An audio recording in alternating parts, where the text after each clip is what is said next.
We have been briefed by our colleagues from the National Police Service on that incident of rivulets, and I believe you know by now that the police have got 8 suspects or 8 persons of interest in custody in connection with the circulation of those rivulets.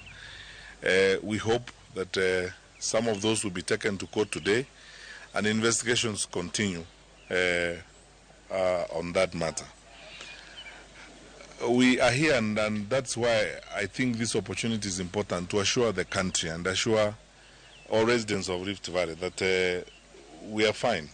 Rift Valley is secure, it's quiet, we don't have evidence of anything that should worry anyone here. We have teams on the ground that have been working here for a long time. We are collecting intelligence in real time. That's why we were able to very quickly arrest 8 suspects in connection with the circulation of the leaflets.